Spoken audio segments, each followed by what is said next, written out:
जम्मू कश्मीर लद्दाख हिमाचल में मैं हूं विशाल और आप देख रहे हैं news at 9। Director general police Jammu Kashmir R Swain ने सांबा दौरे के दौरान कहा कि सरहद पार से हालात को खराब करने की कोशिशें की जा रही हैं और ये यकीनी तौर पर जम्मू कश्मीर पुलिस के लिए एक चैलेंज है, लेकिन जम्मू कश्मीर पुलिस और दीगर सिक्योरिटी फोर्सेज हर चैलेंज से निपटने के लिए तैयार है।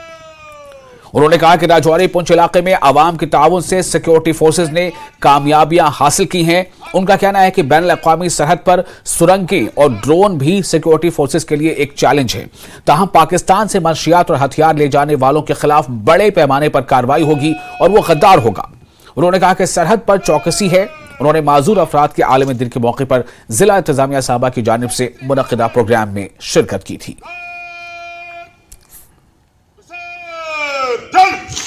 मैंने ये कहा था कि एक चैलेंज जरूर उभर रहा है या उसको बनाने की कोशिश की जा रही है, पर क्या वो चैलेंज एकदम से हमको एक ओवरवेल्म करने वाला है?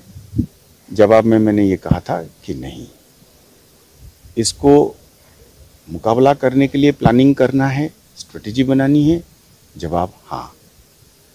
और तब भी मैंने कहा था कि इस तरीके की जब चैलेंज आते हैं तो उसमें आवाम का रोल बहुत ज़्यादा रहता है।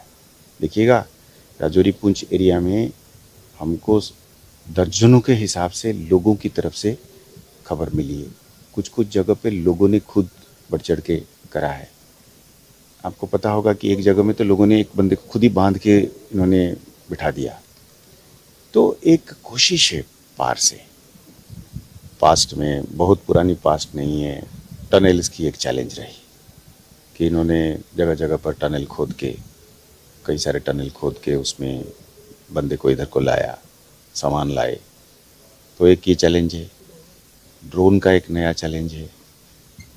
कई सारे ड्रोन्स आप भी देख रहे हैं कि उसमें आवाम का एक बहुत बड़ा रोल है। हम उसको चाहते हैं कि हमारी पुलिस स्टेशन के लेवल पे, पुलिस पोस्ट्स के लेवल पे हम एक सिस्टम इसको तेज करें कि जैसे ही उनको पता चला कि कहीं पे आ रहा है, आवाज़ है, तो कितना जल्दी हम उसको रिएक्ट कर सकते हैं। अगर आ गया तो पीछे उसको कैसे इंटरडिक्ट किया जा सकता है इंटेलिजेंस के ज़रिए। अगर वहाँ से उड़ना भी शुरू हुआ तब भी, और यहाँ पे लेने वाला अगर आया और अगर हमारे हाथ चढ़ा तो फिर हम उसको इस हद तक, मतलब कानून के दायरे में डिग्रेड करना चाहेंगे, उसको इस हद तक डिसइंसेंटिवाइज करना चाहेंगे। जैसे मैंने पिछली बार कहा था कि हम समझते हैं कि जो ड्रोन में आया हुआ बंदूक, गोला बारूद, नारकोटिक्स, पैसे उठाने वाला जो आएगा ना यहाँ पे, उसको तो हम समझेंगे कि वो मुल्क का सबसे बड़ा दुश्मन है और उसको ट्रेजन और टेररिज्म के हाईएस्ट लेवल पे हम ले जाएंगे। तो वो it is by a combination of intelligence, investigation, area domination, cooperation with the public, हमने इसको मुकाबला करके इनका काम इतनी कठिन कर देंगे, इतना कठिन कर। सांबा में जम्मू कश्मीर पुलिस के डायरेक्टर जनरल आर स्वैन ने शहीद बोधराज के अहले खाना से मुलाकात की और इनकी खैरियत दरियाफ्त की। पुलिस हेडक्वार्टर में मुनक्किदा आला सतही मीटिंग में शोधा के अहले खाना के लिए कोशिश बढ़ाने का फैसला किया गया है। इस सिलसिले में डीजीपी स्वैन ने शहीद के अहले खाना से मुलाकात की। इस दौरान उन्होंने कहा कि शहीद बोधराज इनकी बहादुर टीम के अहम अरकान में से एक थे। डीजीपी ने अहले खाना से मिलने के बाद उन्हें हर मुमकिन यकीन दहानी कराई। शहीद के खानदान ने डीजीपी का शुक्रिया अदा किया। आपको बता दें कि कांस्टेबल बोधराज बकाचक रेजिडेंसी रोड के रिहायशी 10 अगस्त साल 2000 को श्रीनगर में एक कार बम धमाके में शहीद हुए थे। शोधा के खानदानों के लिए कोशिशें बढ़ाई जाएंगी। यह फैसला पुलिस हेडक्वार्टर में होने वाले इजलास में किया गया था। डीजीपी ने शहीद बोधराज के अहले खाना से मुलाकात की और हर मुमकिन मदद की यकीन दहानी कराई।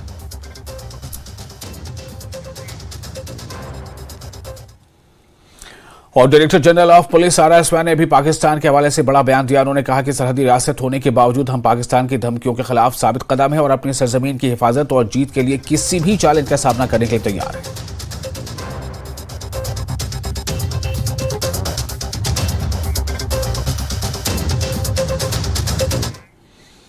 हालिया बर्फबारी के बाद पीर की गली और दीगर इलाकों में मुगल रोड पर 2 फुट के करीब बर्फ जमा होने की वजह से सड़क को ट्रैफिक के लिए बंद कर दिया गया है। Road and building department division Shopian ने सड़क को क्लियर करके शोपियां से भी इसे काबिल आमदोरफ्त बनाया है।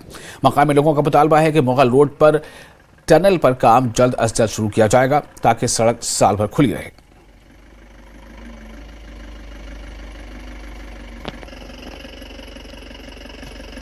देखिए सर, पहले आपका शुक्रिया अदा करते हैं क्योंकि जो ये मगर रोड है ये NH4 का मुतबादिल भी है और हम यही बार बार डिमांड कर रहे थे कि इस पे एक टनल का क़याम अमल में लाया जाए, मगर उसका DPR भी बन गया है, अभी तक उस पे काम शुरू नहीं हुआ है। तो टनल जब हो जाएगी इसके तो ये 12 महीने खुला रहेगा ये रोड। आपने देखा कि अभी 2-3 दिन पहले जो प्रेडिक्शन आई थी उसके एन मुताबिक यहाँ मगर रोड पे बर्फबारी हो रही थी और बहुत ज़्यादा स्नोफॉल हुआ था अपर रीचेस एरिया में। तो हमारे जो DC साहब है, पहले मैं एक बात बता दूंगा, जो हमारे DC साहब है वो बहुत ही होनहार DC साहब है। उन्होंने उसी टाइम जब थोड़ा सा मौसम साजगार रह गया तो उन्होंने उसी वक्त उस पर काम शुरू किया। आप देख लीजिए, उसी के नतीजे में आप देख लीजिए जो हमारे बच्चे गुलाम शाह बादशाह यूनिवर्सिटी में पढ़ रहे हैं या हमारे ताजर बरादरी है जो रजौरी में तिजारत करते हैं, वो या पुनछ में तिजारत कर रहे हैं, वो शोपियान में तिजारत कर रहे हैं, हमारे जो ताजर बरादरी है उससे बहुत ही खुशी महसूस कर रहे हैं। वाकई ज़िला इंतज़ामिया की तरफ से अच्छा काम है, क्योंकि अगर हम बात करेंगे रजौरी में भी कई मुसाफिर दरमांदा पड़े हैं जो गरीब लोग हैं, या शुपियान की बात करेंगे यहाँ पे भी 3-4 दिन से जो मज़दूर है जो मुसाफिर है वो इंतज़ार कर रहे थे कब मुगल रोड खुल जाएगा। वो इससे सफ़र उनका जो है बहुत ही आसान होता है। इरशाद Malik, news 18 network, Shopian. BJP के सीनियर लीडरों और कारकुनों ने 3 रियासतों में बीजेपी की जबरदस्त जीत का जम्मू में जश्न मनाया। बीजेपी जम्मू कश्मीर के सदर रविंद्र रैना ने कहा कि अब इन्हें यकीन है कि मरकजी सतह पर और जम्मू कश्मीर दोनों सतह पर अगली हुकूमत बीजेपी की होगी। रविंद्र रैना ने कहा कि जम्मू कश्मीर में अगला वज़ीर आला बीजेपी का होगा। बीजेपी लीडरों ने ढोल की धुनों पर रक्स करते हुए अपनी खुशी का इजहार किया।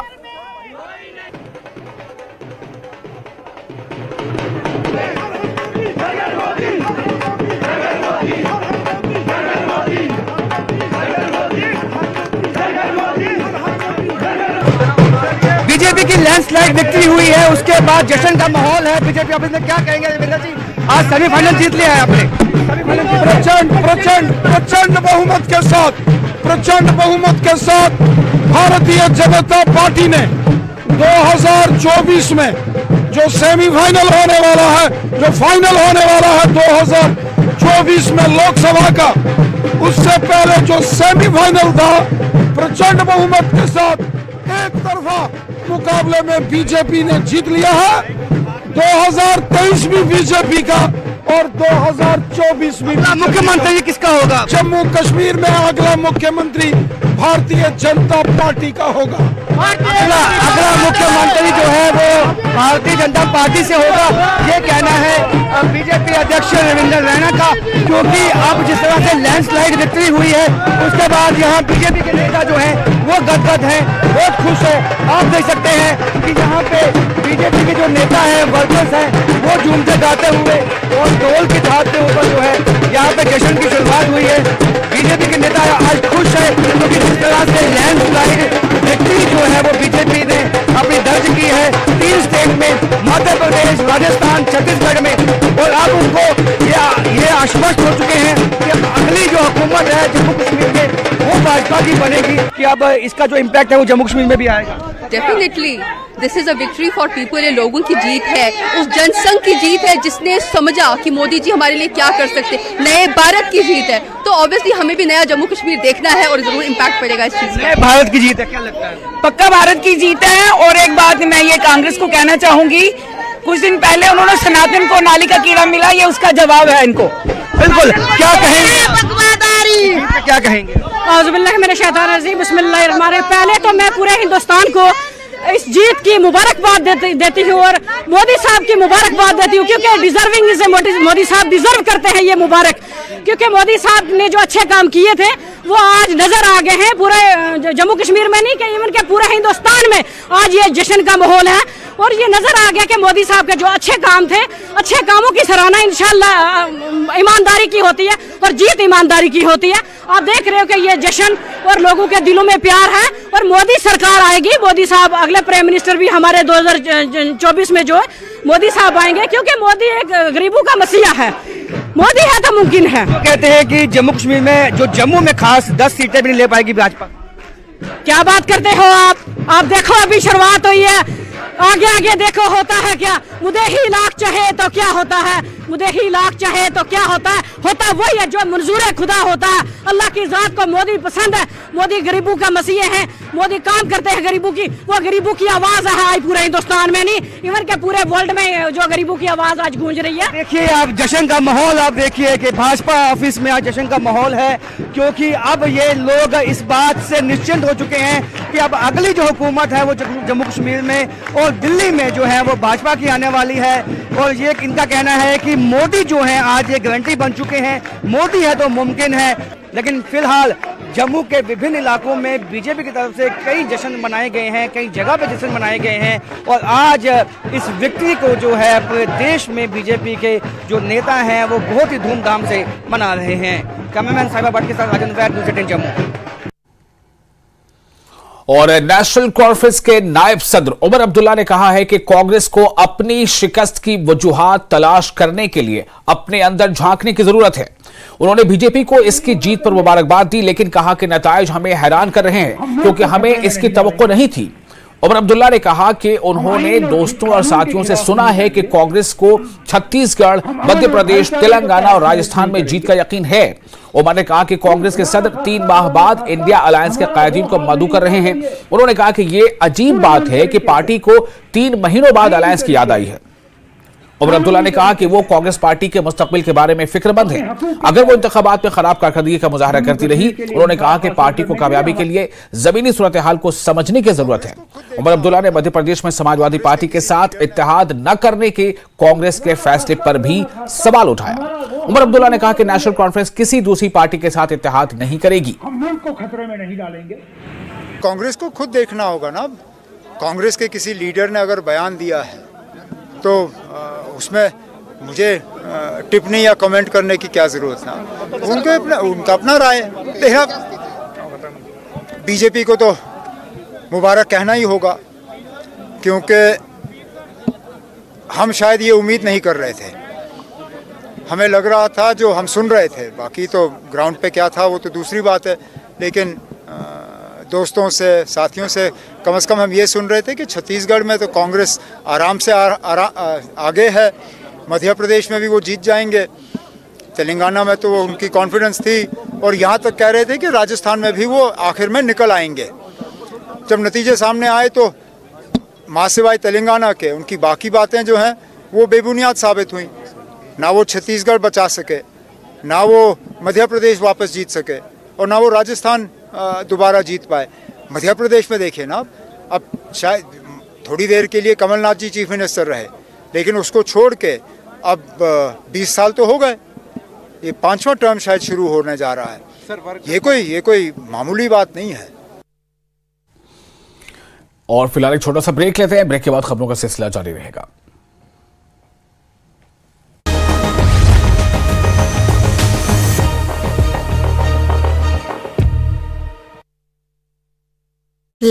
जेल बच्ची के पैसे मांगने से तंग था पिता। सहारनपुर में बुजुर्ग की गला घोटकर हत्या, परिजन का रो रो कर बुरा हाल, पुलिस कर रही मामले की तफ्तीश।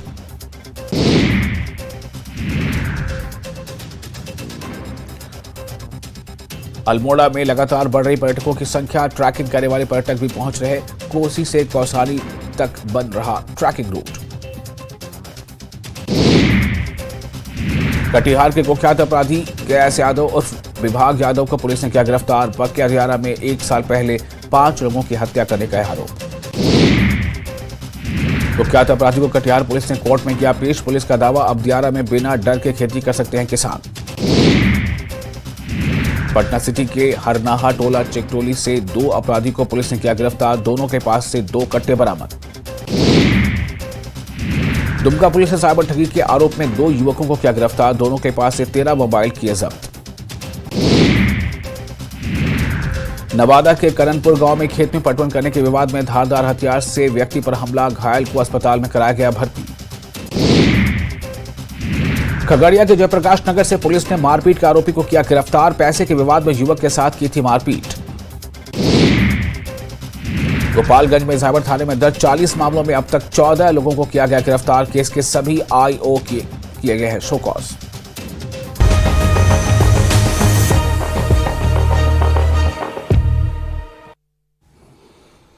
ब्रेक के बाद एक बार फिर आपका स्वागत है। पीपल्स डेमोक्रेटिक पार्टी के सदर महबूबा मुफ्ती ने कुपवाड़ा में एक वर्कर्स कन्वेंशन में शिरकत की। इस मौके पर बीजेपी को निशाना बनाया। महबूबा मुफ्ती ने कहा कि मुल्क में इंतखाबात के नताइज का बीजेपी के हक में जाना कोई बड़ी बात नहीं है।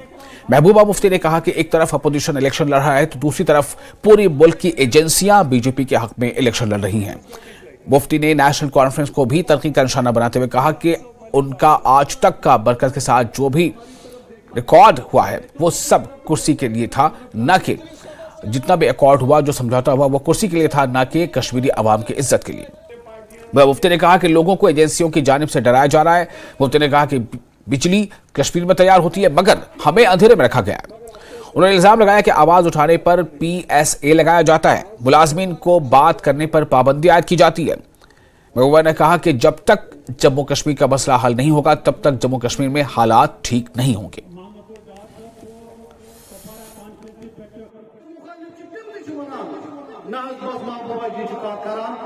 इलेक्शन का जो जमातों के बजाय एक तरफ से अपोजिशन है, दूसरी तरफ से पूरी एजेंसीज है, पैसा है, इलेक्शन कमीशन ऑफ इंडिया है, तो ऐसे में इलेक्शन हारना जीतना ये चलता रहता है। और मुझे उम्मीद है कि जो रिजल्ट अभी आए हैं ये जो अगले जो 2024 का जो इलेक्शन होगा उसमें बेहतर कारकर्दगी। बिजली बिजली करान पद दरिया बिजली मुल्क चलान कारखान तथ पे तो वुचान दुन ये इलेक्शन कांग्रेस दपान दिमो यीज बिजली मुफ्त, बीजेपी दपान ना दिमो अमो ज्यादा बिजली मुफ्त, मगर जम्मू कश्मीर बिजली पद करान इन दरियावन पे बिजली आसान तिमन अनिगट वनकस दपान मे कुर्सी हूं शौक बहुत यहां दलदल मज कर बीजेपी कोर हिंदुस्तान की सरकार वजीर अजम मोदी तमिस अलायंस अमे खतर कि अगर जम्मू कश्मीर मुसीबत मज कड़न तथ बात तेल हिंदुस्तान सरकार तह साथ ये सारे लीडरो हिंदुस्तान की सरकार से समझौता सिर्फ वाहिद मुफ्ती मोहम्मद सईद साहब ये समझौत को जम्मू कश्मीर के लुकन हिंद खतर पन्नी कुर्सी खतर को किया। अगर तो याद करिए ये इंदिरा शेख अकार्ड तथ अकार्डस मज क्या कुर्सी कितना मेला मुस्कान चीज इन बार बार वन मुफ्ती साहब बीजेपी ये अकार्ड इन राजीव गांधी तो फारूक साहब कर अकाउंट सरकार सुन खोस अकाउंट तो मिनिस्ट्री रटो मिनिस्ट्री रटो पत गो PDP कांग्रेस अकाउंट सह गो मिनिस्ट्रियन पे क्या सह गो कोटा खत्म करने खतर तथ गो टास्क फोर्स खत्म करने खतर तथ लिखित कॉमन मिनिमम प्रोग्रामस क्या मसले कश्मीर हल कर। अगर शेख साहब मरहूम पे फारूक साहब सारे कर अकाउंट गवर्नमेंट ऑफ इंडिया से सिर्फ पन्ने कुर्सी खतर मुफ्ती मोहम्मद सईद साहब वाहिद शख्स ये लुकन हिंद खतर से अकाउंट को 3 वन दुत अथलाफ ने किया सरकार तक गिरे सोने को खत्म। हालांकि मैं ये बुछस बनाने तो गलत किया फारूक साहब ने कोशिश की पकड़ दक्षिण खोवर अपर यपर गसान तम मामला कि तम तोर दिवान त्रुस पे दिवान योर त्रुस ये तम स्टेजस पे खिलाफ कत कर सोन वर्कर दपान यमो 70 यमो कोर 68 यमो कोर 65 यमो कोर राजीव फारूक अकार्ड यमो कोर सारी अकार्ड यमो कर बीजेपी मज यम वजीर ये क्या वन बीजेपी बीजेपी महबूब बेग साहब वो मुफ्ती साहब थया हापुत पंजरस मज बंद। डेमोक्रेटिक प्रोग्रेसिव आजाद पार्टी ने पार्टी ऑफिस श्रीनगर में एक तकरीब का इनेकाद किया। मुख्तलिफ सियासी जमातों के सियासी कारकुनों ने गुलाम नबी आजाद की मौजूदगी में पार्टी में शमूलियत अख्तियार की। गुलाम नबी आजाद ने कहा कि लोगों को इस बार बिजली के बदतरीन बहरान का सामना है। 4 रियासतों में असेंबली इंतखाबात के नताइज पर गुलाम नबी आजाद ने कहा कि इस मरतबा कांग्रेस ने भी इंतखाबी मुहिम के दौरान एक बार भी अक़लियतों की बात नहीं की। जामा मस्जिद की बंदिश पर रद्द-ए-अमल का इजहार करते हुए उन्होंने कहा कि मजहबी आजादी सबसे बड़ी आजादी है। हर किसी को बगैर किसी पाबंदी के नमाज पढ़ने का हक होना चाहिए। गुलाम नबी आजाद ने कहा कि मीर वाइस उमर फारूक और दीगर उलमा को नमाज अदा करने और लोगों तक पहुंचने की इजाजत दी जानी चाहिए। उन्होंने कहा कि जम्मू कश्मीर को इस वक्त बहुत से मसाइल का सामना है और अगर वो इक़्तिदार में आए तो अवाम को दरपेश मसाइल को हल करने की पूरी कोशिश करेंगे। एक चीज मैंने जो महसूस की इस पूरे 20-25 दिनों में, जिसको मैंने बड़ी शिद्दत से महसूस किया कि बीजेपी से तो ये तवक्का ही थी कि वो कभी माइनॉरिटीज की बात नहीं करते हैं पब्लिक मीटिंग, लेकिन कांग्रेस जिसको 137 साल से 38 साल से चैंपियन माना जाता था माइनॉरिटीज का, तो इस वक्त पूरी बहस महदूद रही कांग्रेस लीडरों की, बीजेपी के लीडरों की, बैकवर्ड के कितने चीफ मिनिस्टर हैं। किसी ने, बीजेपी से तो आका नहीं थी, कांग्रेस ने एक दफा भी किसी लीडर ने टॉप लीडर से नीचे कि माइनॉरिटीज की कितने चीफ मिनिस्टर या माइनॉरिटीज की क्या रिप्रेजेंटेशन है, वो सर्विस में कितने हैं, मिनिस्टर कितने हैं, एमपी कितने हैं, हाँ? ये नहीं। तो इस इलेक्शन का ये ट्रेंड निकला कि माइनॉरिटीज किसी के खाते नहीं। हालांकि उसके बावजूद भी कांग्रेस ने एक तरफा वोट दिया माइनॉरिटीज को, लेकिन बदकिस्मती है कि वो दूसरी पार्टियों की तरह से सेकुलर पार्टीज और कांग्रेस बिलखुसूस उनके एजेंडे से भी निकल गया। मैं हमेशा कहता हूं कि मजहबी आज़ादी सबसे बड़ी जरूरी है। आज़ादी की एक निशानी होती कि सबको अपनी नमाज पढ़ने का, नमाज पढ़ाने का बराबर हक होना चाहिए, और जो कि हमारे कॉन्स्टिट्यूशन में, हमारे आईन में है, और इसी तरह से मीर वाइस साहब भी और बाकी जितने भी उलमा हैं वो रहा होने चाहिए, और उनको खुली आज़ादी होनी चाहिए अपने मजहब की इबादत करने की और दूसरे लोगों तक पहुंचने की। और वहीं अपनी पार्टी के सदर अल्ताफ बुखारी ने बीजेपी को 4 रियासतों में जीत पर मुबारकबाद दी है। वो नामला ओडी में एक अवामी रैली में शिरकत के बाद मीडिया से बात कर रहे थे। दरअसल 4 रियासतों के नतीजे एक रोज कबल आए थे, जिनमें से 3 में यानी मध्य प्रदेश, छत्तीसगढ़ और राजस्थान में बीजेपी ने शानदार जीत हासिल की है। उन्होंने लेफ्टिनेंट गवर्नर इंतजामिया के इस कदम का भी खैरमकदम किया जिसमें गांधरबल में तलबा के साथ नरम रवैया का मुजाहरा किया गया। इन्होंने तलबा को मशवरा दिया कि वो मुल्क मुखालिफ नारेबाजी और ऐसी कार्रवाइयों में मुलविस न हो जिसमें उन्हें ऐसे कवानीन का सामना करना पड़ता है। उन्होंने कहा कि NIT का मसला बहुत संगीन मसला है और इस तरह की कार्रवाइयों से यकीनन दुनिया भर के मुसलमानों के जज्बात मजरूह होंगे। उन्होंने कहा कि अगर वो इक़्तिदार में आए तो उड़ी में 10 मेगावाट का पावर प्लांट बनाएंगे। एक सवाल पर बुखारी ने ख्वाहिश जाहिर की कि पाकिस्तान और भारत के दरमियान बेहतर ताल्लुकात के लिए सड़कों का राब्ता बहाल होना चाहिए।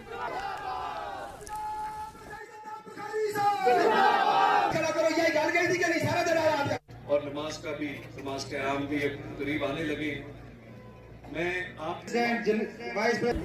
आप मुझे बताइए, यहाँ इंसान जो गेम खिलाड़ी होता है, खिलाड़ी के खिलाफ ही खेलता है ना, जो ग्राउंड में ही नहीं हो, खिलाड़ी नहीं हो।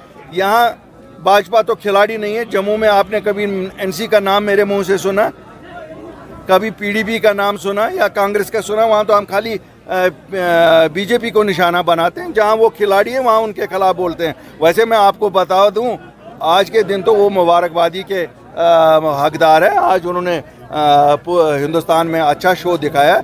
तो इलेक्शन तो यही है कि जो जीतता है वो सरदार, और हम मुबारकबादी देते हैं वज़ीर आज़म हिंद को, होम मिनिस्टर ऑफ इंडिया को, कि उन्होंने आज उनकी पार्टी अगर जीत की तरफ जा रही है तो लोग उनको इत्मीनान दे रहे हैं ना।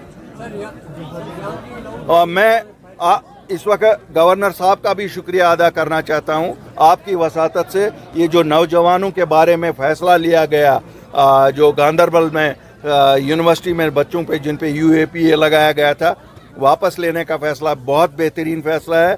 अपने नौजवानों को कहूँगा, नसीहत ले लो, सीख ले लो इससे। ये चीज़ हमारे हक में नहीं है कि हम अपने मुल्क के ख़िलाफ़ बोलें।